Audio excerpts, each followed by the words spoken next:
حافظ ساجد محمود الازہری صاحب جیسے بھی ڈاکٹر صاحب بتا رہے ہیں کہ حضرت امام باقر کی شخصیت میں علم بطور علم بھی ہے، بطور عمل بھی ہے، یعنی آپ نے اس کو ڈیمانسٹریٹ کر کے دکھایا، عمل کے ذریعے سے دکھایا۔ اچھا کمال یہ ہے کہ آپ کو فقہائے مدینہ میں بھی شمار کیا گیا، بڑے بڑے تابعین آپ کے شاگردوں میں ہوئے، تو آپ کے جو اخلاق و کردار ہے، آپ کا جو علم ہے، آپ کے شاگرد ہیں جو آپ کی شان علم کو مزید نکھر کے سامنے لانے کا ایک وسیلہ بنتے ہیں، اس پہ کچھ ارشاد فرمائیں۔ جی بہت شکریہ تنولی صاحب۔ بسم اللہ الرحمن الرحیم۔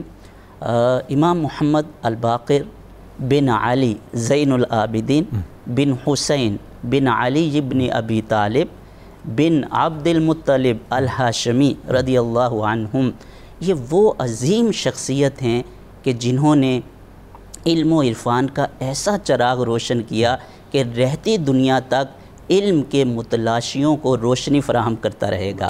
اور آپ کی جو تعلیمات ہیں، امام محمد الباقر کی تعلیمات، یہ پوری امت مسلمہ کے لیے ہدایت، وحدت اور فکری ارتقاء کا سرمایہ ہیں۔ اور آپ کے جو متعدد القابات ہیں ان میں ایک لقب باقر ہے، اور باقر یہ عربی زبان کے اندر اسم فاعل ہے۔ باقرہ کا معنی ہے شقہ۔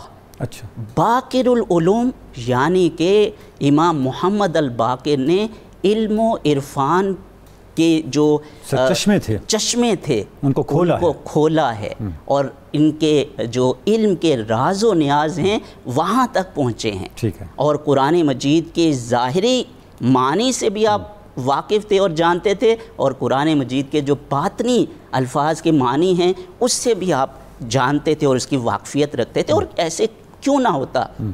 حضور علیہ الصلوۃ والسلام نے فرمایا انی ترکت فیکم الثقلین ان تمسکتم لن تضلوا بعدی ابدا، میں تم میں دو ثقلین، دو چیزیں چھوڑ کے جا رہا ہوں۔ ثقل کہتے ہیں تنولی صاحب الشیء النفیس، جو نفیس چیز ہوتی ہے۔ تو حضور علیہ الصلوۃ والسلام فرما رہے ہیں صحابہ کرام کو کہ میں دو نفیس چیزیں تمہارے درمیان چھوڑ کے جا رہا ہوں، اگر تم ان کو مضبوطی سے تھامے رکھو گے میرے بعد کبھی گمراہ نہیں ہوگے۔ اور وہ دو نفیس چیزیں کون سی ہیں؟ کتاب اللہ، سب سے پہلے قرآن مجید ہے، حبل ممدود من السماء الی الارض، وہ لمبی رسی ہے جو آسمان سے زمین تک پہنچتی ہے۔ اور دوسرا حضور علیہ الصلوۃ والسلام نے فرمایا وعطرتی اہل بیتی، اور دوسری نفیس جن کے ذریعے ہم زمین سے آسمان پہ پہنچ سکتے ہیں۔ سبحان اللہ۔ دوسری نفیس چیز جو ہے وہ میری اہل بیت، میری عطرت ہے، اگر ان کو مضبوطی سے تھامے رکھو گے کبھی گمراہ نہیں ہوگے۔ اور آخری جملہ جو حدیث کا ہے کہ یہ جو قرآن مجید اور اہل بیت اطہار ہیں لن یتفرقا حتی یرد علی الحوض، اللہ اکبر، یہ کبھی بھی قرآن اور اہل بیت الگ نہیں ہو سکتے ہیں یہاں تک کہ حوض کوثر پر میرے پاس پہنچیں گے۔ یعنی اہل بیت کا راستہ ہمیشہ عظیمت کا راستہ رہے گا، اور قرآن کو نہیں چھوڑیں گے کچھ بھی ہو جائے، بالکل کچھ بھی، کیسے بھی حالات آ جائیں، وہ عظیمت کے راستے کو اگر ساری امت بھی خاموش ہو جائے اور سرنڈر کر جائے اور کمپرومائز کر جائے تو اہل بیت اطہار وہ کمپرومائز نہیں کریں گے، قرآن مجید کا چراغ تھامے رکھیں گے اور عظیمت کے راستے پر رہیں گے۔ اور تو یہ جو ہم نے کہا کہ قرآن مجید کے ظاہری معنی اور باطنی معنی سے واقفیت رکھتے تھے اور جانتے تھے، آپ نے دیکھا حضور علیہ الصلوۃ والسلام فرما رہے ہیں کہ قرآن اور اہل بیت کبھی الگ نہیں ہو سکتے یہاں تک کہ میرے پاس حوض کوثر پر پہنچ جائیں گے۔ ایک اور لطیف چیز جو اس حدیث کے اندر ہے کہ متمسک بالکتاب اور متمسک بأہل بیت محمد، یہ دو چیزیں ہیں جو گمراہی سے بچاتی ہیں۔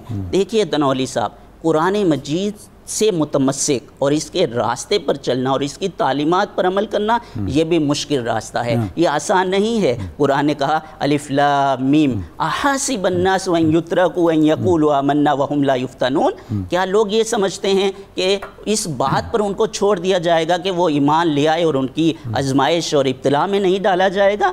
یہ تو آزمائش میں ڈالنا، یہی تو کھرے اور کھوٹے کی پہچان ہی یہاں سے ہوگی، طیب اور خبیث کی پہچان کہاں سے ہوگی؟ جب وہ ابتلا میں ہوگا۔ قرآن کہتا ہے لیمیز اللہ الخبیث من الطیب۔ تو قرآن مجید کا راستہ یہ بھی آزمائش کا راستہ ہے، اور اسی طرح اہل بیت اطہار کی محبت کا دعویٰ اور ان کا دفاع یہ بھی آزمائش کا راستہ ہے۔ اور ہم نے پوری ہسٹری میں دیکھا کہ اہل بیت اطہار کے ساتھ جو امت نے کیا کیا، اور ان سے محبت کا دعویٰ کرنے والے اور ان کا دفاع کرنے والوں نے کے ساتھ کیا ہوا۔ لہٰذا ایمان کی کاملیت اور اعمال کی مقبولیت دونوں اہل بیت اطہار کی محبت کے ساتھ جو ہے۔ سبحان اللہ۔